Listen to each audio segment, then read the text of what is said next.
Hi everyone, स्वागत है आपका अपने एप्लीकेशन साथ ही साथ अपने यूट्यूब चैनल क्रेजी पॉलिटेक्निक पे। हम उम्मीद करते हैं आप लोग स्वस्थ होंगे, मस्त होंगे और अच्छे से पढ़ रहे होंगे। तो आज हम लोग इंडस्ट्रियल ऑटोमेशन एंड कंट्रोल में ब्लॉक रिडक्शन रूल के बारे में पढ़ने वाले हैं। ये जो यूनिट है, ये जो आपको हम आज का सेशन ले रहे हैं, ये सेशन अभी तो आपको काम देगा ही इस सेमेस्टर में। साथ ही साथ जब आप अगले सेमेस्टर में जाइएगा तो अगर आपको ऑटोमेटिक कंट्रोल सिस्टम करके एक सब्जेक्ट है, वो अगर आपको पढ़ने के लिए दिया जाएगा तो ये आपको वहाँ पर भी हेल्प करेगा, क्योंकि वहाँ पर भी ये आपको पढ़ना है ब्लॉक रिडक्शन रूल। तो ये रूल जो है वो बहुत ही इंपॉर्टेंट है। यहाँ से आपके इस सेमेस्टर में आपको 6 मार्क्स का क्वेश्चन 100% डेफिनेटली गारंटी है कि आपको पूछेगा ही पूछेगा। जैसे इसमें जो जनरली पूछता है वो आपको न्यूमेरिकल पूछता है, कभी कभी हम लोग देखते हैं कि डायरेक्टली आपको रूल्स भी पूछ देता है।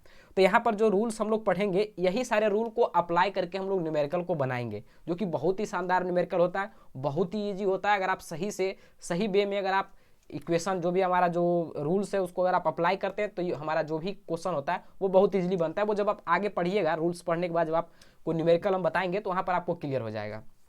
तो यहाँ पर हम लोग जो डिस्कस करने वाले हैं वो ब्लॉक रिडक्शन रूल बहुत ही अच्छे से डिस्कस करने वाले हैं। इस वे में आपको हम पढ़ा देंगे कि दोबारा आपको पढ़ने की आवश्यकता ना पड़ेगी और ना ही आपको भूलना पड़ेगा। मतलब एक बार अगर आप लोग पढ़नी है तो 100% दिमाग में आपका फिट हो जाएगा। तो हम लोग चलते हैं डायरेक्टली सेशन पे और डायरेक्टली जानते हैं हम लोग सबसे अपने पहला रूल हमारा होता है ओपन लूप के लिए। ओपन लूप मतलब आप लोग जानते होंगे, पिछला सेशन में हम लोग पढ़े थे। ओपन लूप में होता है जहाँ पर कि हमारा फीडबैक नहीं होता है। वैसा सिस्टम जिसमें फीडबैक नहीं होता है वो सिस्टम हमारा ओपन लूप कहलाता है। वैसा सिस्टम जिसमें हमारा फीडबैक होता है वो हमारा क्लोज लूप कहलाता है। जैसे एग्जांपल के लिए पहले वाला जो आयरन आता था, सबसे पहले जो क्लॉथ को हम लोग आयरन करने के लिए आयरन यूज करते थे, उसमें हमारा क्या होता था कि प्लग दिए वो हमारा गर्म होना शुरू हो जाता था। उसमें हमें उसको टच कर करके बार बार देखना पड़ता था कि ये कितना गर्म हुआ है। उसमें मतलब कोई कमांड नहीं था कि आप उसको अगर प्लग लगाकर छोड़ देंगे तो वो रात भर में पूरा लाल हो जाएगा गर्म होके। फर्क नहीं पड़ता था उससे कि हमारा कपड़ा जलेगा या क्या होगा। अभी का जो हमारा आयरन आ गया उसमें क्या होता है, तो उसमें हम लोग एक सेटिंग सेट करते हैं, कॉटन पर ले जाना है या नायलॉन पर लाना है, जो भी कपड़ा वहाँ पर आप सेट कर देते हैं। उसके बाद प्रॉपर वो टेम्परेचर को मीजर करते रहता है, उसके बाद वो ऑपरेट करता है। जैसे आपका टेम्परेचर कम होता है वो ऑपरेट करता है, टेम्परेचर अगर बढ़ गया तो फिर वो बंद हो जाता है। तो यहाँ पर क्या है, क्लोज लूप है, क्योंकि यहाँ पर फीडबैक दे रहा है वो हमारा, उसमें ऐसा सिस्टम लगाया हुआ है कि वो फीडबैक दे रहा है हमारा उस प्रॉपर आयरन को कि आपको इतना ही डिग्री पर गर्म होना है, इससे ज़्यादा आपको गर्म नहीं होना है। तो यहाँ पर क्या है, क्लोज लूप। जहाँ पर भी आपको फीडबैक मिलता है वहाँ पर क्लोज लूप होता है। जहाँ पर फीडबैक नहीं होता है, जहाँ पर इनपुट अगर चेंज करेंगे तो हमारा आउटपुट चेंज होगा, उसके अलावा कुछ भी वेरी नहीं करेगा, तो वो सिस्टम हमारा ओपन सिस्टम होता है। समझ गए आप लोग? तो ये हमारा ओपन लूप है। ओपन लूप में हम अगर यहाँ पर देखेंगे, इसमें हम लोग क्या करेंगे, अगर आपको एक ब्लॉक दिया हुआ रहे, एक आपका इनपुट RS रहे और ये हमारा CS है, CS हमारा आउटपुट है। तो यहाँ पर हम लोग जो वैल्यू निकालते हैं, इसका ट्रांसफर फंक्शन का वैल्यू क्या होगा, तो ट्रांसफर फंक्शन का वैल्यू हमारा GS इक्वल टू क्या होता है, तो GS इक्वल टू हमारा होता है CS आउटपुट अपन में इनपुट। तो इनपुट में हमारा क्या है, RS। ये आप लोग पहले सेशन में भी पढ़े थे, बहुत ही आसान था। नेक्स्ट हमारा आता है मेनली क्लोज लूप। ये मोस्ट इंपॉर्टेंट है, इसका सबसे ज़्यादा यूज होता है न्यूमेरिकल में। जब आप न्यूमेरिकल बनाते हैं तो सबसे ज़्यादा इसका रिक्वायरमेंट होता है, और अगर इस तरीके का लूप आपको मिल जाता है तो आसानी से उस क्वेश्चन को आप सॉल्व कर देते हैं बहुत ईजिली। आपका जो है वो मानिए न्यूमेरिकल का 50% हिस्सा ये अगर इस तरीके का लूप आपको मिल गया तो आपका सॉल्व हो जाता है न्यूमेरिकल के केस में। क्लोज लूप में क्या होता है, तो क्लोज लूप में एक हमारा फीडबैक आता है। जैसे ये RS क्या है, हमारा इनपुट है, इसके बारे में आपको बताए हैं। ये हमारा क्या है, समिंग पॉइंट है। ये GS हमारा क्या है, तो ब्लॉक है। यहाँ पर CS क्या है, हमारा आउटपुट है। ये जो हम लोग ले रहे हैं इसको हम लोग कहते हैं टेकअप पॉइंट, आपको बताए हुए हैं ऑलरेडी पिछले लेक्चर में। HS हमारा क्या है, ये हमारा फीडबैक है, ठीक है। तो यहाँ पर क्या है, क्लोज लूप कब बनता है, जब हमारा सिस्टम हो और उसमें फीडबैक हो। सिस्टम और फीडबैक हमारा रहता है तो वहाँ पर हमारा वो क्लोज लूप का निर्माण करता है। तो यहाँ पर इनपुट भी है, आउटपुट भी मिल रहा है, फीडबैक भी है, तो ये हमारा क्लोज लूप है। अब इसको अगर हम चाहें इस पूरा इतना सिस्टम को एक छोटा सा ब्लॉक में रिप्रेजेंट करना, तब उसको हम लोग कैसे रिप्रेजेंट कर सकते हैं, तो इसके लिए हमारा एक फार्मूला होता है। आउटपुट हमारा ये क्या है, transfer function TS equal to क्या बोले थे, TS equal to overall transfer function बराबर क्या होता है, आउटपुट अपन में इनपुट। आउटपुट अपन में इनपुट होता है, तो यहाँ पर CS अपन में हमारा क्या होता है, RS। तो इसका फार्मूला जनरली हमारा होता है, याद करिएगा, GS इक्वल टू होता है 1 ± GS/HS। याद रखना है ये फार्मूला को, ये आपको याद करना पड़ेगा। इसमें ध्यान क्या रखना है कि अगर आपका फीडबैक में यहाँ पर अगर प्लस साइन हुआ, पहले साइन अगर प्लस हो गया तो यहाँ पर हमारा क्या आता है, पहले माइनस आता है। यहाँ पर देखिए अगर पहला साइन प्लस है तो यहाँ पर माइनस आएगा, यहाँ पर अगर पहला साइन हमारा माइनस है तो यहाँ पर हमारा प्लस आएगा। मतलब जस्ट उल्टा, यहाँ पर फीडबैक का जो हम लोग साइन देख लेंगे, अगर प्लस रहेगा तो यहाँ पर माइनस लगा देंगे फार्मूला में, और अगर माइनस रहेगा तो यहाँ पर फार्मूला में प्लस लगा देंगे। याद कैसे रखना है, तो देखिए हम लोग अभी तक क्या पढ़े थे, तो हम लोग पढ़े थे GS इक्वल टू CS अपन में RS, ये हम लोग पढ़े थे, ठीक है। यहाँ पर हमारा क्या है आउटपुट ओवरऑल यहाँ पर हम निकालते हैं CS अपॉन में RS। तो CS अपॉन में RS का हमारा ऊपर में एक देखिए GS है, सबसे पहले ब्लॉक में आपको क्या दिख रहा है GS, तो GS रहेगा हमारा पूरा पूरी।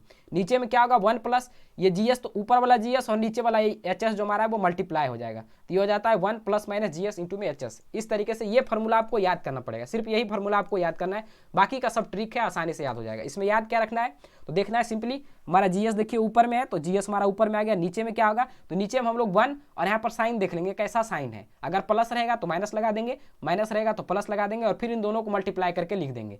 तो ये हमारा क्लोज लूप का हमारा जो है वो ट्रांसफर फंक्शन निकल जाता है। 2 रूल आपका खत्म हो गया। तीसरा रूल जो हमारा आता है वो हमारा आता है ब्लॉक इन सीरीज और कास्केड। अगर आपका ब्लॉक 2 या 2 से अधिक ब्लॉक अगर सीरीज में लगा हुआ है तो उस केस में हम लोग इसको एक इक्विवेलेंट ब्लॉक से हम इसको हटा सकते हैं। जैसे हम लोग इक्विवेलेंट रेजिस्टेंस निकालते थे तो क्या करते थे, 2-3 रेजिस्टेंस अगर सीरीज में होता था तो उसके बदले में हम एक ही रेजिस्टेंस लगा देते थे उसके वैल्यू का। उसी अनुसार यहाँ पर भी हम लोग करेंगे। यहाँ पर क्या है 2 ब्लॉक है जो कि सीरीज में कनेक्टेड है, एक दूसरे से कैसे कनेक्टेड है, सीरीज में कनेक्टेड है। तो वहां पर हम लोग क्या करते थे, रेजिस्टेंस में हम लोग प्लस के साथ उसको जोड़ते थे। अगर 2 रेजिस्टेंस होता था R1 और R2 सीरीज में कनेक्टेड है तो R1 प्लस R2 करते थे। यहाँ पर प्लस के जगह पर हम लोग इंटू कर देंगे, क्या करेंगे प्लस के जगह पर हम लोग इंटू कर देंगे, बस इतना ही अंतर है। तो यहाँ पर क्या है पहला ब्लॉक G1S, दूसरा ब्लॉक हमारा G2S है। तो इसको चाहे तो हम लोग इन दोनों के बदले में हम लोग एक ब्लॉक से इसको रिप्रेजेंट कर सकते हैं। दोनों के बदले में हम लोग क्या करेंगे, सिर्फ एक ब्लॉक को रिप्रेजेंट करेंगे और उसका वैल्यू हम लोग क्या लिख सकते हैं, तो इसको अगर हमारा सीरीज में रहेगा तो डायरेक्टली मल्टीप्लाई कर देना है। तो G1S इंटू में G2S, G1S इंटू में G2S, याद हो गया। सीरीज में रहेगा तो क्या होगा सीरीज, या इसी को हम लोग कास्केड भी कहते हैं। तो अगर आपका सीरीज में रहेगा तो 2 या 2 से अधिक ब्लॉक रहेगा तो उसको डायरेक्टली हम लोग जोड़ते जाएंगे। जैसे यहाँ पर अगर हमारा G3S भी रहता तो क्या होता है G1S इंटू में G2S इंटू में G3S। तो यहाँ तक कोई दिक्कत नहीं, आप लोग यहाँ तक लिख सकते हैं बहुत अच्छे से, ठीक है। इस सब का यूज होता है न्यूमेरिकल में, इसका यूज होता है जब न्यूमेरिकल बनाते हैं तब इसका यूज होता है, ठीक है। अब हमारा आता है ब्लॉक इन पैरेलल। अगर आपका ब्लॉक जो है वो पैरेलल में रहे, मतलब एक दूसरे से पैरेलल में कनेक्टेड है, तब इस केस में हम लोग क्या करते हैं, तो हम लोग देखिए अगर आपका पैरेलल में रहेगा तो जनरली हम लोग जोड़ देते हैं। सीरीज में रहता है तो क्या करते हैं डायरेक्टली मल्टीप्लाई करते हैं, पैरेलल में रहेगा तो डायरेक्टली हम लोग जोड़ेंगे, अर्थमेटिक सम हम लोग करते हैं। तो यहाँ पर देखिए ये G1S और G2S एक दूसरे से पैरेलल है कि नहीं है, ठीक है बहुत अच्छा। अगर पैरेलल है तो हम लोग क्या करेंगे डायरेक्टली इसको जोड़ देंगे। तो ये हमारा हो जाएगा क्या G1 और प्लस के हमारा क्या हो जाएगा G2, G1 प्लस के G2। यहाँ पर देखिए प्लस माइनस जो साइन रहेगा उसी साइन के साथ हमारा यहाँ पर लिखा जाएगा। जैसे ये G2 यहाँ पर समिंग पॉइंट पर आकर मिला है, अगर ये प्लस साइन के साथ आया है तो G1 प्लस के G2 होगा। अगर ये G2 माइनस साइन के साथ यहाँ पर आएगा तो यहाँ पर G1 माइनस के G2 हो जाएगा। आई थिंक आपको यहाँ पर कोई दिक्कत नहीं होना चाहिए। पैरेलल के केस में एडिशन होता है, सीरीज के केस में मल्टीप्लीकेशन होता है। तो कुल मिलाकर हम लोग कितना रूल देख लिए, 4 रूल को हम लोग देख लिए। अब जो हमारा है वो मेजर काम है। अब हमारा क्या है, अब हमारा शिफ्टिंग का काम है। अब हम लोग क्या करेंगे, मूव करेंगे। मूव हम लोग क्या करेंगे, तो पहले हम लोग यहाँ पर सीखेंगे कि अगर हम लोग समिंग पॉइंट, ये क्या हमारा होता है समिंग पॉइंट, समिंग पॉइंट को अगर ब्लॉक के हम लोग कहाँ लाते हैं, तो ब्लॉक के पीछे आप कहिए या कहिए ब्लॉक को हम लोग समिंग पॉइंट के आगे लाते हैं। यहाँ पर देखिए ये क्या है, ये ब्लॉक हमारा है, ये हमारा ब्लॉक है, ठीक है, ये हमारा ब्लॉक है और ये हमारा क्या है समिंग पॉइंट। तो कहता है moving summing point after block, ये समिंग पॉइंट को हम लोग ब्लॉक के बाद ला रहे हैं, मतलब इसके पीछे ला रहे हैं। तो यहाँ पर हमको कुछ नहीं करना, बस थोड़ा सा ध्यान देना है। अभी देखिए हमारा जो आउटपुट आएगा वो ओवरऑल हमारा आउटपुट क्या आएगा वो खुद आप देखिए। तो यहाँ पर से देखिए इनपुट में हमारा क्या आया RS आया, और एक और हमारा इनपुट क्या जा रहा है तो माइनस के XS आ रहा है। एक हमारा इनपुट RS आ रहा है और दूसरा इनपुट हमारा क्या आ रहा है माइनस के XS। तो यहाँ पर जो हमारा वैल्यू होगा वो हमारा वैल्यू क्या होगा, आप खुद सोचिए। यहाँ पर जो हमारा वैल्यू होगा वो हमारा वैल्यू क्या होगा, तो हमारा वैल्यू होगा RS, हमारा वैल्यू क्या होगा, तो हमारा यहाँ पर वैल्यू होगा RS, और यहाँ पर किस साइन के साथ, ये दूसरा इनपुट है तो माइनस के साथ है, तो माइनस में हो जाएगा XS। ये हमारा क्या हो गया, यहाँ पर का यूनिट हो गया। इसी के साथ ये ब्लॉक कैसे कनेक्टेड है, सीरीज में कनेक्टेड है, तो इसका वैल्यू हमारा क्या हो जाएगा RS माइनस के XS इंटू में हमारा क्या हो जाएगा GS। यही ना होगा, क्योंकि ये देखिए इसको आप चाहे तो इसका इक्विवेलेंट में एक ब्लॉक लगा देते, ये ब्लॉक एक दूसरे से कैसे कनेक्टेड है, सीरीज में कनेक्टेड है। जब सीरीज में कनेक्टेड है तो हम लोग क्या करेंगे डायरेक्टली मल्टीप्लाई करेंगे। तो यहाँ पर हमारा इस पॉइंट पर अगर आप वैल्यू को निकालना चाहें तो इस पॉइंट पर हमारा वैल्यू क्या आएगा, तो हमारा वैल्यू आएगा RS माइनस के XS और इंटू में हमारा क्या, ये ब्लॉक GS। तो क्या देखिए यही आउटपुट हम लोग लिखे हैं कि नहीं, तो CS इक्वल टू हम लोग क्या लिखे हैं GS इंटू में RS माइनस के XS, यही वैल्यू आया है। तो ये हमारा यहाँ पर ये वैल्यू इसका आना चाहिए, मतलब आउटपुट में अब हम इसको शिफ्ट भी करेंगे तो हमारा वैल्यू यही आएगा, ये वैल्यू हमारा चेंज नहीं करेगा। जो वैल्यू यहाँ पर है वही वैल्यू वहाँ पर भी रहेगा, मतलब इसको शिफ्टिंग करेंगे तो भी। तो अब हम लोग क्या कर रहे हैं, ये जो समिंग पॉइंट है इसको ब्लॉक के आगे ला रहे हैं, ठीक है, ब्लॉक के आगे हम लोग ला रहे हैं। तो अभी ध्यान दीजिएगा हमारा समिंग पॉइंट के पास क्या क्या था। तो समिंग पॉइंट के पास एक चीज़ में जब हम लोग शिफ्टिंग करेंगे, किसी के आगे पीछे कोई भी चीज़ को करेंगे, तो जिसका जो वैल्यू है उसका वैल्यू वही रहना चाहिए, वो हमारा चेंज नहीं होना चाहिए। जैसे अगर हमारा समिंग पॉइंट पर यहाँ पर इसका वैल्यू एक्सेस है, तो यहाँ पर इसका वैल्यू हमारा एक्सेस ही होना चाहिए। क्या होना चाहिए? एक्सेस ही होना चाहिए, वो हमारा चेंज नहीं होना चाहिए। ठीक है, तो अब देखिए यहाँ पर हम लोग क्या करेंगे, इसको शिफ्टिंग कर रहे हैं। तो अब हम लोग क्या करेंगे, पहले ब्लॉक को ले आएंगे, फिर हमारा समिंग पॉइंट आएगा। तो ब्लॉक का हमारा क्या है? जीएस। ठीक है, बहुत अच्छा। अब देखिए हमारा यहाँ पर इनपुट, अब यहाँ पर अगर आप इनपुट की बात करें तो यहाँ पर आपका इनपुट क्या आ रहा है? तो इनपुट आपका आ रहा है यहाँ पर आर एस इंटू में जी एस, यही आ रहा है, क्योंकि ये तो हमारा इस तरीके से सीरीज में लगा हुआ है, तो आर एस इंटू में जी एस होगा। तो आर एस इंटू में हमारा यहाँ पर क्या आ गया? G S. ठीक है, एक वैल्यू तो हमारा आ गया। इसको जब आप मल्टीप्लाई करिएगा यहाँ पर, इसको और इलुबरेट करें तो आप क्या कर सकते हैं? जी एस इंटू में आर एस माइनस के क्या कर सकते हैं? जी एस इंटू में एक्स एस, ये तो आप लिख ही सकते हैं। तो एक वैल्यू तो हमको मिल गया, आर एस इंटू में जी एस मिल गया। अब हमको क्या चाहिए? हमको चाहिए माइनस में जी एस इंटू में एक्स एस। लेकिन अभी हमारा ये समिंग पॉइंट के पास इनपुट क्या है? X S. तो एक्स एस इनपुट है और इसको हमको क्या लाना है? जी एस इंटू में एक्स एस। तो हम लोग क्या करेंगे, यहाँ पर एक जी एस ब्लॉक को मल्टीप्लाई कर देंगे। क्या करेंगे? जी एस ब्लॉक को मल्टीप्लाई कर देंगे। यही हमारा सोचने वाला और याद करने वाला, एक तरह से समझने वाला कॉन्सेप्ट है। पहले हमको क्या करना है, यहाँ पर इसके वैल्यू को कंप्लीटली निकाल लेना है, फिर जैसे जैसे है उसको सिर्फ आगे पीछे कर दीजिए। उसके बाद आप खुद कैलकुलेशन करिए। जैसे यहाँ पर क्या था, तो यहाँ पर समिंग पॉइंट को हम लोग यहाँ पर कर दिए, यहाँ पर कर दिए, और यहाँ पर हम लोग एक्सेस को डाल दिए। एक्सेस का वैल्यू था, एक्सेस को डाल दिए, यहाँ पर सब कुछ कर लिए। अब हम लोग जब यहाँ पर आए तो इसको मल्टीप्लाई करके देखें तो क्या हो गया? आर एस इंटू में जी एस। बहुत अच्छा।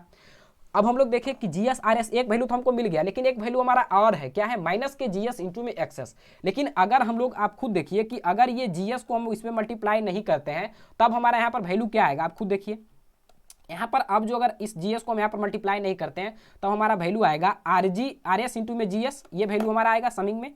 तो आर एस इंटू में जी एस, और फिर हमारा क्या आएगा? माइनस के एक्सेस, ये आएगा। क्या देखिए आउटपुट हमारा सेम हो रहा है? नहीं हो रहा है, क्योंकि इसमें क्या है? जी एस हमारा मल्टीप्लाई है।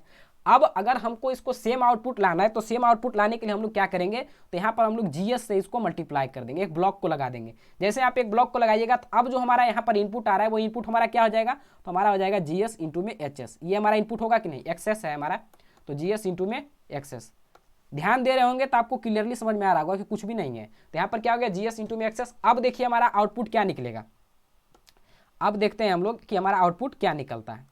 तो आप खुद देखिएगा, ध्यान थोड़ा देकर देखिएगा। यहाँ पर हमारा इनपुट क्या आ रहा था? एक इनपुट। तो एक इनपुट हमारा आ रहा है आर एस इंटू में जी एस। तो मतलब अब यहाँ पर हम सी एस का वैल्यू अगर निकालना चाहे तो हमारा होगा, पहला हमारा होगा आर एस इंटू में जी एस, दूसरा हमारा किसके साइन के साथ है? तो माइनस साइन के साथ है, तो यहाँ पर लिखेंगे माइनस। फिर हमारा क्या आएगा? जी एस इंटू में एक्सेस, जी एस इंटू में एक्सेस। देखिए क्या दोनों वैल्यू हमारा सेम आ रहा है, ये अलग आ रहा है। देखिए आर एस इंटू में जी एस और जी एस इंटू में एक्सेस, आर एस इंटू में जी एस माइनस के जी एस इंटू में एक्सेस। तो इस तरीके से हम लोग जो है वो अगर समिंग पॉइंट को ब्लॉक के आगे ले जाएंगे, तो हमको उसमें जो हमारा दूसरा इनपुट है, दूसरा इनपुट में जीएस ब्लॉक के लगाना होगा, ताकि हमारा उसका वैल्यू जो है वो इक्वल आ सके। तो याद क्या रखना है कि समिंग पॉइंट को अगर हम लोग ब्लॉक के आगे ले जाते हैं, तो उसमें हम लोग जीएस से मल्टीप्लाई करते हैं। किसमें? तो हमारा इनपुट में, दूसरा जो इनपुट है उसमें हम लोग जीएस से मल्टीप्लाई करते हैं। बस इतना ही है। और कैसे जीएस से मल्टीप्लाई करते हैं अगर याद नहीं रहा तो कुछ नहीं करना है, सिंपली जैसे जैसे है उसको शिफ्ट कर दीजिए, आउटपुट के वैल्यू को यहाँ पर आप निकाल कर रखिए। उसके बाद आप सोचिए कि कैसे हमारा आउटपुट में जहाँ पर जो रिक्वायरमेंट है उसको आप पूरा कर लीजिए, आपको पूरा हो जाएगा। एक बार करके देखिएगा आप। अब हमारा चलते हैं नेक्स्ट हमारा है कि अगर ये हमारा ब्लॉक कुछ इस तरीके से दिया हुआ है, मतलब पहले ब्लॉक है, फिर हमारा समिंग पॉइंट है। अब हमको क्या करना है कि समिंग पॉइंट को ब्लॉक के आगे लाना है। क्या करना है? समिंग पॉइंट को ब्लॉक के आगे लाना है। तब हम लोग क्या करेंगे, तो पहले हम लोग आउटपुट को लिख लेते हैं, क्योंकि आउटपुट को लिखना बहुत जरूरी है। तो आउटपुट में देखिए हमारा क्या आ रहा है, ये हमारा आर एस है और ये हमारा जी एस है। तो यहाँ पर हमारा इनपुट क्या होगा, तो यहाँ पर हमारा इनपुट जो होगा वो हमारा होगा आर एस इंटू में जी एस। बहुत अच्छा, ठीक है। और यहाँ पर से हमारा क्या जा रहा है? आर एस इंटू में जी एस। अच्छा से लिख देते हैं थोड़ा सा, देखिए आर एस इंटू में ये हमारा हो गया जी एस, ठीक है। यहाँ पर से हमारा फिर एक और इनपुट क्या आ रहा है, तो माइनस के एक्सेस। तो यहाँ पर हमारा आउटपुट मिलेगा, वो क्या मिलेगा? तीन दोनों का सम मिलेगा। तो हमारा हो गया आर एस इंटू में जी एस और माइनस के हमारा क्या हो गया? माइनस के एक्सेस हो गया। माइनस के हमारा क्या हो गया? तो ये हमारा माइनस में आ रहा था, तो माइनस के एक्सेस। तो ये हमारा आउटपुट हो गया। मतलब अगर हम लोग इसमें शिफ्टिंग भी करेंगे तो आउटपुट हमारा वेरी नहीं करना चाहिए, आउटपुट हमारा सेम होना चाहिए। क्योंकि अगर आउटपुट वेरी कर गया तब तो आप सिस्टम को ही चेंज कर दिए, सिस्टम तभी नहीं आप चेंज मान सकते जब उसका आउटपुट हमारा वेरी ना हो, लेकिन अगर आप आउटपुट को ही वेरी कर दिए तब तो आपका सिस्टम ही चेंज हो गया। तो इसीलिए हम लोग आउटपुट को स्टेबल रखते हैं, आउटपुट को हम लोग कॉन्स्टेंट रखते हैं, उसको हम लोग चेंज नहीं कर सकते। आउटपुट हमारा सेम होना चाहिए, उसके लिए अगर हम लोग चाहें तो कुछ ब्लॉक को ऐड ऑन इसमें कर सकते हैं, ठीक है। अब देखिए हम लोग क्या कर रहे हैं, इसमें शिफ्टिंग कर रहे हैं। तो पहले शिफ्टिंग करने के पहले कुछ दिमाग में लाना ही नहीं है, पहले जो हमको शिफ्टिंग करना है वो पहले आप कर लीजिए। तो सबसे पहले हम लोग क्या किए हैं, पहले हम लोग समिंग पॉइंट को ले आए, समिंग पॉइंट को यहाँ पर रख दिए। उसके बाद हम लोग यहाँ पर एक ब्लॉक को ले आए तो ब्लॉक को रख दिए। अभी ये कैसे आया 1/GS, इसको हम पहले हटा देते हैं ताकि आपका दिमाग में कुछ रहे नहीं। अभी हमारा क्या है, इनपुट में यहाँ पर समिंग पॉइंट के पास क्या था, एक्सेस, तो यहाँ पर भी अभी हमारा एक्सेस ही जा रहा है, ठीक है। यहाँ पर से हमारा इनपुट में हमारा क्या था, तो RS, तो यहाँ पर RS है, और यहाँ पर एक ब्लॉक GS था, तो यहाँ पर हमारा GS है। अभी अगर आप बात करेंगे, तो अभी हम पहले इसको थोड़ा हटाते हैं, देखिएगा थोड़ा सा बस देखना है, बस क्लियर हो जाएगा। इसको अभी हम हटाते हैं, ठीक है। तो हमारा आउटपुट अभी क्या आएगा वो आप देखते हैं कि क्या हमारा घट रहा है और कैसे लाना है। अभी अगर आप आउटपुट यहाँ पर देखते हैं तो यहाँ पर हमारा वैल्यू क्या आ रहा है, RS, प्लस में हमारा होगा RS, ठीक है, और माइनस में हमारा होगा क्या, XS, ठीक है। अब यहाँ पर ये मल्टीप्लाई होगा इस GS के साथ क्योंकि ये सीरीज में है, तो यहाँ पर वैल्यू हमारा आएगा GS इंटू में RS माइनस के GS इंटू में XS। देखिए क्या हमारा ऊपर वाला वैल्यू और नीचे वाला वैल्यू आपको सेम दिख रहा है, तो कहिएगा सेम तो नहीं दिख रहा है, क्योंकि एक टर्म तो मिल रहा है, RSGS मिल रहा है, RSGS मिल रहा है, लेकिन यहाँ पर सिर्फ XS है और यहाँ पर हमारा GS है। मतलब GS हमारा एक है जो एक्स्ट्रा टर्म में है, तो इस GS को हमको हटाना है। तो कैसे हटाएंगे, उसके लिए अब हम लोग दिमाग लगाते हैं। तो दिमाग क्या लगाना है, तो सिंपली हम लोग क्या किए कि यहाँ पर हम लोग इसको डिवाइड कर देते हैं 1/GS से। 1 में अगर हम GS से डिवाइड करते हैं तब देखिए हमारा वैल्यू क्या आएगा। यहाँ पर अब जो हमारा इनपुट जा रहा है वो हमारा इनपुट क्या जा रहा है, तो हमारा इनपुट जा रहा है XS/GS। कैसे, तो देखिए 1/GS इंटू में हम लोग करेंगे XS, तो हमारा वैल्यू क्या हो जाएगा, XS/GS। समझ रहे होंगे, आई थिंक अगर अच्छे से आप देख रहे होंगे तो क्लियरली आपको समझ में आ रहा होगा। अब जो हमारा इस ब्लॉक के पास इनपुट जा रहा है उस ब्लॉक का इनपुट का वैल्यू हमारा क्या होगा, आप खुद देखिए। तो अब जो हमारा वैल्यू होगा वो हमारा होगा RS माइनस के हमारा होगा XS/GS। क्या होगा, RS माइनस के XS/GS। अब हमको क्या करना है, क्योंकि ये जो वैल्यू आया इसको हमको इस ब्लॉक के साथ मल्टीप्लाई करना होगा क्योंकि ये सीरीज में है। तो हम लोग क्या करते हैं, तो इसको मल्टीप्लाई करके अब इसके वैल्यू को लिखते हैं। तो आप खुद देखिएगा क्लियरली आपको पता चलेगा। RS इंटू में GS, तो हमारा क्या हो जाएगा, RS इंटू में GS, फिर हमारा क्या है माइनस, तो माइनस यहाँ पर लगाएंगे, तो यहाँ पर हमारा हो गया माइनस, ठीक है। अब हमारा क्या है, तो हमारा XS/GS, और उसको देखिए XS/GS और इंटू में हमारा क्या फिर होगा GS। तो यहाँ पर क्या हो गया, GS से GS खत्म, तो बचेगा क्या, सिर्फ XS, तो हमारा यहाँ पर आ गया XS। तो अब देखिए आउटपुट हमारा सेम हुआ कि नहीं, पहले आउटपुट क्या था, RSGS माइनस के XS, तो यहाँ पर देखिए RSGS माइनस के XS। अब समझ में आया कि क्यों यहाँ पर हम 1/G से मल्टीप्लाई किए। तो इसी तरीके से आपको सोचना है, रटना नहीं है, जरूरत पड़े तो आप डिराइव कर सकते हैं, नहीं तो याद रख सकते हैं। एक को याद रखिए, जस्ट उसका उल्टा हो जाता है। जैसे अगर हम समिंग पॉइंट को ब्लॉक के आगे ले जाएंगे तो हम लोग GS से मल्टीप्लाई करेंगे, किससे मल्टीप्लाई करेंगे, GS से। वहीं पर अगर हम लोग समिंग पॉइंट को ब्लॉक के पीछे ले आएंगे, तो यहाँ पर क्या कर रहे हैं, समिंग पॉइंट को ब्लॉक के पीछे ले आ रहे हैं। जब समिंग पॉइंट को ब्लॉक के पीछे आप लाते हैं तो 1/GS से मल्टीप्लाई करेंगे। क्या करेंगे, पहला बोले कि अगर समिंग पॉइंट को हम लोग आगे लाते हैं ब्लॉक के, तो उसके लिए हम लोग GS से मल्टीप्लाई करेंगे। अगर समिंग पॉइंट को अगर ब्लॉक के पीछे लाते हैं तो हम लोग उसमें 1/GS से मल्टीप्लाई करेंगे, तब हमारा वैल्यू आ जाएगा। और क्यों मल्टीप्लाई करेंगे ये आप अब सोच सकते हैं, आप अच्छे से इसको आप डिराइव भी कर सकते हैं कि क्यों हम लोग 1/GS से ही सिर्फ मल्टीप्लाई किए। आई थिंक आपको क्लियर हो जाना चाहिए बात। तो ये हमारा यहाँ तक रूल था। अब हम लोग चलते हैं कुछ और रूल के पास। अब जो हमारा है वो हम लोग क्या कर रहे हैं, तो टेकअप पॉइंट को शिफ्ट अप कर रहे हैं। ये हमारा क्या होता है, तो ये हमारा होता है टेकअप पॉइंट। तो याद रखिएगा जो प्रोसेस हम लोग इसमें कर रहे थे समिंग पॉइंट वाले केस में, उसका जस्ट उल्टा होता है इसमें। अगर आप याद रखना चाहें तो ये ट्रिक है। जैसे समिंग पॉइंट को हम लोग ब्लॉक के क्या कर रहे थे, तो ब्लॉक के हम लोग अगर पीछे आफ्टर द ब्लॉक मतलब ब्लॉक के पीछे कर रहे थे, इसके पीछे मतलब इसके आगे आप कर सकते हैं। ये समिंग पॉइंट को क्या कर रहे हैं, इसके आगे ला रहे हैं। तो इसके आगे ला रहे हैं तो हम लोग क्या कर रहे थे, तो GS से मल्टीप्लाई कर रहे थे। वहीं पर अगर आप टेकअप पॉइंट की बात करिएगा, जब टेकअप पॉइंट को ब्लॉक के आगे लाइएगा, मतलब यहाँ से उठाकर यहाँ लाइएगा, तो वहाँ पर 1/G से मल्टीप्लाई करेंगे। देखेंगे, आपको दिखाते हैं, उसके बाद आपको ये ट्रिक बताते हैं। तो हमको क्या करना है, मूविंग पॉइंट को टेकअप पॉइंट के बाद बिफोर लाना है, पहले लाना है। मतलब ये मूविंग पॉइंट, ये हमारा टेकअप पॉइंट है, इसको ब्लॉक के पीछे लाना है, पहले लाना है। मतलब यहाँ पर से उठाकर इसको यहाँ पर शिफ्ट करना है, ठीक है। क्या बोले आपको कि हमारा जो है वो किसी भी हालत में आउटपुट चेंज नहीं होना चाहिए। तो अभी देखिए आपको आउटपुट क्या मिल रहा है, यहाँ पर क्या है, RS इंटू में GS है, तो आउटपुट में हमारा यही मिलेगा, RSGS। यहाँ पर देखिए ये वैल्यू आपको अभी हो सकता है नहीं समझ में आए, देखिएगा। अभी इसको हटा देते हैं, आउटपुट को आपको लिख के दिखाते हैं। ये क्या है आर एस इंटू में जी एस, तो यहाँ पर सी एस का वैल्यू क्या हो जाएगा आर एस इंटू में जी एस। अब आपको पता है जब टेकअप हम लेते हैं टेकअप पॉइंट, तो जो वैल्यू इस लाइन का होता है वही वैल्यू हमारा यहाँ पर भी होगा, मतलब इस लाइन का वैल्यू हमारा क्या है आर एस इंटू में जी एस। तो यहाँ पर भी जो हमारा वैल्यू आएगा वो हमारा क्या होगा आर एस इंटू में जी एस। अब इसको हमको शिफ्ट करना है, इसको हम लोग क्या करेंगे शिफ्ट करेंगे। अब इसको उठाकर हम लोग यहाँ पे ले आए, कहाँ पे ले आए पहला इसको उठाएं और ब्लॉक के पीछे ले आए, ठीक है। अब ब्लॉक के जब पीछे लाइएगा तो अभी हमारा यहाँ पर इसका वैल्यू क्या होगा, इसको हटाते हैं आपके क्लियरिटी के लिए, हमको लगा जल्दी पढ़ाएंगे लेकिन फिर लगा छोड़ो अभी समझा ही देते अच्छा से। देखिए अब आप जब टेकअप पॉइंट को यहाँ पर लाएं तो अब यहाँ पर इसका वैल्यू क्या होगा, यहाँ पर आप खुद सोचिए क्योंकि ये लाइन से कनेक्टेड है, तो यहाँ पर इसका वैल्यू जो यहाँ पर आर एस है वही वैल्यू तो यहाँ पर भी होगा आर एस, ठीक है, यहाँ पर आर एस होगा, ठीक है, बहुत अच्छा। लेकिन यहाँ पर हमारा इसका वैल्यू क्या था आर एस इंटू में जी एस था, क्या था यहाँ पर वैल्यू इसका आर एस इंटू में जी एस। तो यहाँ पर इसका जो वैल्यू था एक्चुअल वैल्यू हमारा समिंग पॉइंट का था वो हमारा क्या ये टेकअप पॉइंट का था आर एस इंटू में जी एस था। तो अब इस वैल्यू को आपको गेन करने के लिए क्या करना पड़ेगा, इस वैल्यू को गेन करने के लिए ये आर एस है, अगर हम लोग यहाँ पर जी एस को लगा देंगे तब क्या हमारा value R S G S आएगा या नहीं आएगा, आर एस जी एस हमारा आ जाएगा, वैल्यू आ जाएगा कि नहीं, ठीक है। यहाँ पर हमारा वैल्यू क्या आ जाएगा, तो यहाँ पर वैल्यू हमारा आ जाएगा आर एस जी एस, ठीक है। यहाँ से जब वैल्यू हमारा आर एस जी एस आएगा तो ओवरऑल हमारा इसका आउटपुट में हमारा वैल्यू क्या आ रहा है, तो इसका आउटपुट में वैल्यू हमको आना चाहिए आर एस इंटू में जी एस आना चाहिए, क्या आना चाहिए आर एस इंटू में जी एस आना चाहिए, ठीक है।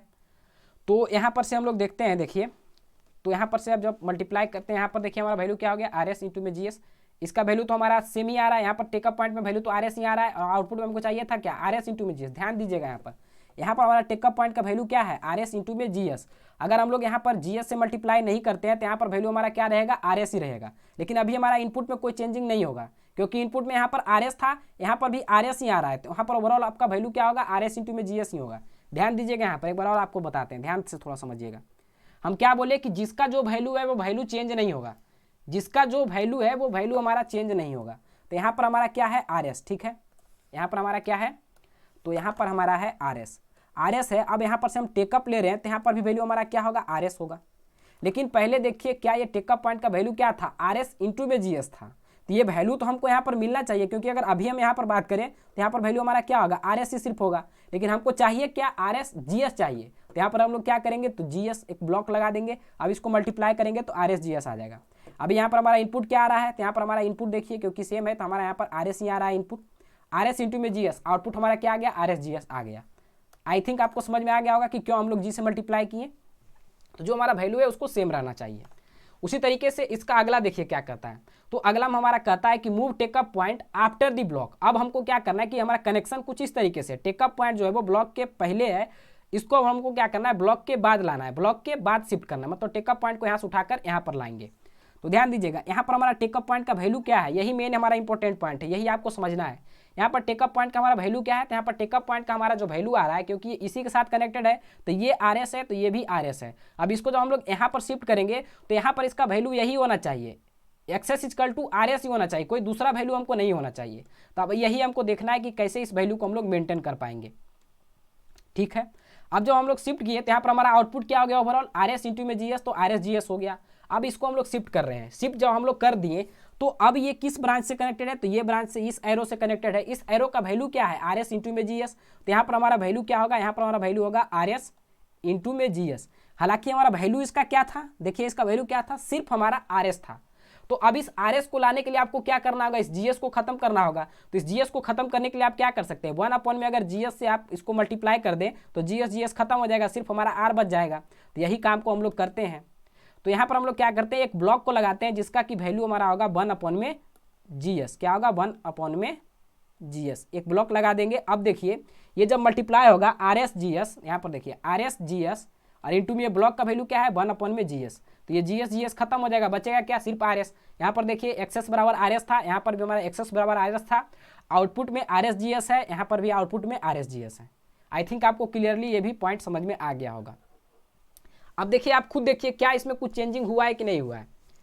हमारा जो ये देखिए इसमें क्या था, हम लोग समिंग पॉइंट को उठाकर ब्लॉक के पीछे लाए थे, ब्लॉक के पीछे लाए तो हम लोग किससे मल्टीप्लाई किए, जीएस से मल्टीप्लाई किए। ब्लॉक के पीछे लाए तो जीएस से मल्टीप्लाई किए। अब यहाँ पर देखिए टेकअप पॉइंट को हम लोग क्या कर रहे हैं, तो हम लोग जो है वो ब्लॉक के पीछे ला रहे हैं, लेकिन इसका जस्ट उल्टा हो गया कि नहीं, वहां पर जी से मल्टीप्लाई कर रहे थे, यहाँ पर हम लोग 1 में जीएस से मल्टीप्लाई करते हैं। तो सिर्फ एक को याद रखना है। अगर आप समिंग पॉइंट को याद रख लिए कि अगर हम लोग समिंग पॉइंट को ब्लॉक के पीछे लाएंगे तो जी से मल्टीप्लाई करेंगे, तो भाई अगर टेकअप पॉइंट में आएंगे तो इसका जस्ट उल्टा कर देंगे। इसका जस्ट उल्टा मतलब इसमें अगर जी से मल्टीप्लाई किए तो उसमें हम लोग 1 में जीएस से मल्टीप्लाई करेंगे। एक का याद रहेगा तो समिंग पॉइंट का दूसरा का याद खुद ही हो जाएगा, क्योंकि अगर हम लोग इसका याद रखते हैं, सिर्फ एक को याद रखिए, सिर्फ एक। क्या याद रखना है कि अगर आप डिराइव करके नहीं जानना चाहते, डायरेक्टली याद रखना है, तब एक को याद रखिए कि समिंग पॉइंट को अगर हम लोग ब्लॉक के पीछे लाएंगे, यहाँ पर देखिए ब्लॉक के बाद ला रहे हैं, आफ्टर दी ब्लॉक, ब्लॉक के बाद लाएंगे तो जीएस से मल्टीप्लाई करेंगे। तो इसका जस्ट उल्टा क्या हो जाएगा इसी के केस में कि अगर हम लोग समिंग पॉइंट को ब्लॉक के पीछे लाएंगे, ब्लॉक के पीछे मतलब ब्लॉक के पहले ले आएंगे, तब उस केस में क्या करेंगे, 1 में जीएस से मल्टीप्लाई करेंगे। ये याद हो गया तो सब याद हो गया। इसी का जस्ट उल्टा हम लोग करेंगे किसमें, टेकअप पॉइंट में। टेकअप पॉइंट में क्या करेंगे कि अगर समिंग पॉइंट को ब्लॉक के आगे ला रहे हैं तब उस केस में 1 में जीएस से मल्टीप्लाई करेंगे, और टेकअप पॉइंट को ब्लॉक के पीछे ला रहे हैं तब उस केस में जीएस से मल्टीप्लाई करेंगे। इसका जस्ट उल्टा। तो याद कौन रखना है, सिर्फ आपको एक रखना है, फिर आपको समझ के उसको उलट देना है, बस यही काम करना है। बेसिक हमारा जो न्यूमेरिकल बनाइएगा तो आपका जो न्यूमेरिकल पूछेगा, आपका न्यूमेरिकल का जो लेवल होगा इससे ज़्यादा नहीं होगा मेरे ख्याल से। अब हम लोग 2 पॉइंट को और समझते हैं, 2 रूल्स और हैं। एक हमारा है कि एनी 2 कंजिक्यूटिव समिंग पॉइंट में बी इंटरचेंज। अगर 2 हमारा कंजिक्यूटिव समिंग पॉइंट है, मतलब लगातार समिंग पॉइंट है, उसके बीच में कोई ब्लॉक नहीं है, कुछ भी नहीं है, डायरेक्टली 2 समिंग पॉइंट कनेक्टेड है, तो उसको हम लोग एक समिंग पॉइंट से कन्वर्ट कर सकते हैं, या उसको चाहे तो हम लोग जो है वो एक दूसरे में इंटरचेंज कर सकते हैं। यहाँ पर जो हम लोग पढ़ रहे हैं वो क्या कर रहे हैं, 2 समिंग पॉइंट के वैल्यू को एक दूसरे से इंटरचेंज कर रहे हैं। मतलब ये अगर आपका समिंग पॉइंट फर्स्ट है और ये आपका समिंग पॉइंट सेकेंड है, तो हम लोग 1 को सेकेंड पर ले आएंगे और सेकेंड को 1 पर ले आएंगे, कोई भी फर्क नहीं पड़ेगा, हमारा आउटपुट में कोई फर्क नहीं पड़ेगा। उसको आपको हम यहाँ पर दिखाते हैं कि कैसे फर्क नहीं पड़ता है। यहाँ पर देखिए हमारा इनपुट क्या है, तो R1 और ये हमारा R2। तो ओवरऑल हमारा क्या होगा, R1 प्लस साइन के साथ है तो R1 प्लस साइन के साथ है, माइनस में R2 तो माइनस में R2। अब इस ब्लॉक के लिए हमारा इनपुट क्या होगा, तो R1 माइनस के R2 और प्लस के ये हमारा क्या है R3, R1 माइनस के R2 प्लस के R3 ये है। अब हम लोग क्या करते हैं कि ये ब्लॉक को उठाकर यहाँ ले आते हैं, ये समिंग पॉइंट को उठाकर यहाँ ले आते हैं, दोनों को एक दूसरे से इंटरचेंज कर देते हैं। तो अब इसको आप वहाँ पर उठा के लाइएगा तो क्या है, दोनों प्लस साइन है तो प्लस साइन डालिए, यहाँ पर इससे कनेक्टेड कौन है R3, यहाँ पर लाइएगा तो कौन कनेक्ट हो जाएगा R1। अब इसके साथ हमारा क्या कनेक्टेड है, तो प्लस और माइनस साइन के साथ है, और ये माइनस साइन के साथ हमारा R2 कनेक्टेड है, तो यहाँ पर देखिए माइनस साइन के साथ हम लोग R2 को कनेक्ट कर दिए। यहाँ पर अभी हमारा वैल्यू क्या आ रहा है, तो हमारा R1 प्लस में है और R2 प्लस में है, तो R1 प्लस के R1 और R3 प्लस में है तो R1 प्लस के और R3 कर दिए। अब हमारा यहाँ पर R2 क्या है, माइनस में है, तो ये हमारा वैल्यू क्या है, R1 प्लस के R3 तो R1 प्लस के R3, और दूसरा वैल्यू हमारा क्या है, माइनस के R2 तो माइनस के R2 लिख दिए। क्या देखिए ये वैल्यू और ये वैल्यू में कोई चेंजिंग आया है, तो आप अच्छे से देख रहे होंगे कोई चेंजिंग नहीं है। यहाँ पर भी R1 प्लस में है तो R1 प्लस में है, R3 प्लस में है तो R3 प्लस में है, R2 माइनस में है तो R2 माइनस में है। तो यहाँ पर हम लोग क्या सीखें कि अगर हम लोग 2 समिंग पॉइंट को एक दूसरे से इंटरचेंज कर दें और बीच में अगर कोई ब्लॉक नहीं, मतलब 2 कंजिक्यूटिव समिंग पॉइंट हो, तो हम उसको एक दूसरे से इंटरचेंज कर सकते हैं, तो हमारा कोई फर्क नहीं पड़ेगा, हमारा जो आउटपुट होगा वो वही रहेगा। तो ये हमारा था। और सबसे लास्ट, हम लोग चाहे तो कोई एक समिंग पॉइंट को स्प्लिट कर सकते हैं, एक या एक से अधिक, एक अगर आपका समिंग पॉइंट है उसको हम स्प्लिट करके 2 बना सकते हैं, तो हम उस तरीके से इसमें हम लोग काम कर सकते हैं, 2 में उसको स्प्लिट कर सकते हैं। जैसे देखिए हमारा ये जो समिंग पॉइंट है, यहाँ पर कुल मिलाकर हमारा 3 इनपुट है, एक P है, एक Q है, एक हमारा R है, यहाँ पर 3 इनपुट है, तो इसका आउटपुट हमारा क्या आएगा, क्योंकि तीनों प्लस साइन के साथ है तो P plus Q plus R होगा, डायरेक्टली ऐड हो जाएगा। इसको हम लोग चाहें तो 2 पार्ट में स्प्लिट कर सकते हैं। तो यहाँ पर देखिए हम लोग इसको 2 पार्ट में 2 समिंग पॉइंट में स्प्लिट किए। पहला समिंग पॉइंट को P और Q दिए, तो यहाँ पर देखिए प्लस के साथ P है तो प्लस के साथ P, और प्लस के साथ हमारा Q है तो प्लस के साथ Q। अब इसके साथ हम लोग फिर एक समिंग पॉइंट को कनेक्ट किए हैं, जिसमें कि हमारा ये क्या था, हमारा देखिए ये प्लस R के साथ कनेक्टेड था, तो यहाँ पर हम लोग प्लस R डाल दिए। तो यहाँ पर देखिए हमारा वैल्यू क्या है, इन दोनों का वैल्यू P प्लस के Q हो गया। इसके साथ हमारा ये R कनेक्ट होगा तो P plus Q plus R। क्या देखिए आउटपुट में कोई चेंजिंग आया, जो आउटपुट यहाँ पर है वही आउटपुट यहाँ पर भी आया, कोई चेंजिंग हमको नहीं आया है। तो इसीलिए कहता है कि अगर आप कोई भी मतलब समिंग पॉइंट को स्प्लिट करना चाहे दो पार्ट में, कंजिक्यूटिव समिंग पॉइंट में अगर उसको कन्वर्ट करना चाहे तो आप आसानी से कर सकते हैं। उसके वैल्यू में कोई चेंजिंग नहीं आता है, उसके आउटपुट में कोई चेंजिंग नहीं आता है। उसके बाद हम लोग क्या देखें कि दो कंजिक्यूटिव समिंग पॉइंट हो तो उसको हम लोग आपस में इंटरचेंज कर सकते हैं। कंजिक्यूटिव मतलब बीच में कुछ भी नहीं, ना तो कोई ब्लॉक होना चाहिए ना कोई टेकअप पॉइंट होना चाहिए, तो उसको हम लोग आसानी से एक दूसरे में इंटरचेंज कर सकते हैं। बहुत ईजिली हम एक दूसरे में उसको इंटरचेंज कर सकते हैं, उसका वैल्यू में हमारा कोई प्रभाव नहीं आता है आउटपुट में। उसके बाद हम लोग क्या देखें तो हम लोग टेकअप पॉइंट का देखें। टेकअप पॉइंट का याद अगर आपको नहीं रखना है तो सिंपली एक याद रखिए समिंग पॉइंट का, कि समिंग पॉइंट में अगर हम लोग समिंग पॉइंट को ब्लॉक के आगे लाएंगे, मतलब ब्लॉक के आगे लाएंगे, तब उस केस में यहाँ से उठाकर यहाँ पर लाएंगे तो हम लोग क्या करेंगे कि जो हमारा एक इनपुट एक्सेस है उसमें हम लोग जीएस से मल्टीप्लाई करेंगे। किससे मल्टीप्लाई करेंगे? जीएस से। वहीं पर अगर हम लोग समिंग पॉइंट को ब्लॉक के पीछे लाएंगे तो 1 में जीएस से मल्टीप्लाई करेंगे। इसका जस्ट उल्टा हम लोग टेकअप में कर देंगे। टेकअप में अगर हम लोग टेकअप पॉइंट को ब्लॉक के आगे लाते हैं तो हम लोग 1 में जीएस से मल्टीप्लाई करेंगे, और अगर टेकअप पॉइंट को ब्लॉक के पीछे लाते हैं तो हम लोग जो है वो वहाँ पर जी से मल्टीप्लाई करेंगे, जीएस से मल्टीप्लाई करेंगे। तो आई थिंक ये आपको पूरा रूल्स अच्छे से समझ में आ गया होगा। बाद बाकी पैरेलल में डायरेक्टली हम लोग जोड़ते हैं, सीरीज में हम लोग डायरेक्टली मल्टीप्लाई करते हैं। और एक फार्मूला याद रखिएगा, क्लोज लूप का फार्मूला होता है CS अपॉन में RS इजकल टू GS, ऊपर वाला ब्लॉक तो GS। उसके बाद हम लोग साइन देखेंगे, फीडबैक का साइन कौन सा है, अगर माइनस रहेगा तो प्लस लगा देंगे, और यहाँ पर हमारा GS और इंटू में HS, ये दोनों ब्लॉक को मल्टीप्लाई करके लिख देंगे। तो आई थिंक आपको सारे रूल बहुत ही अच्छे से क्लियर हो गए होंगे, और आपको अगर आप ध्यान देकर अच्छे से पढ़े होंगे तो आपको सारा रूल याद भी हो गया होगा, भूलने का कोई नौबत आपको आने वाला नहीं है। जिसको रूल अच्छे से याद है, एक दो न्यूमेरिकल का प्रैक्टिस आप करिएगा, डेफिनेटली आपको जो है वो इसमें कहीं पर कोई दिक्कत नहीं होगा। प्रीवियस ईयर के न्यूमेरिकल को हम लोग आपके ऐप में ऐड ऑन कर देंगे, साथ ही साथ यूट्यूब पर भी बहुत सारा अवेलेबल है previous year numerical, block diagram का, ब्लॉक रिडक्शन टेक्निक का, तो वहाँ पर से आप उस न्यूमेरिकल को भी आप प्रैक्टिस कर सकते हैं। तो ठीक है, मिलते हैं हम लोग नेक्स्ट सेशन में एक नए कंटेंट के साथ, एक नए जोश के साथ। तब तक के लिए जय हिंद।